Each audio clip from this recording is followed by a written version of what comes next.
क्या इजराइल पर फिर पटने जा रही है ईरान की मिसाइल?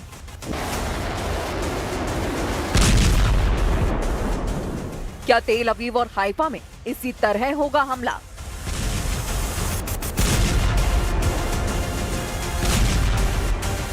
क्या ईरान की मिसाइलों के आगे फिर ढह जाएगा इजराइल का डिफेंस सिस्टम? इजराइल पर ईरान के हमले को लेकर बड़ी चेतावनी जारी हुई है।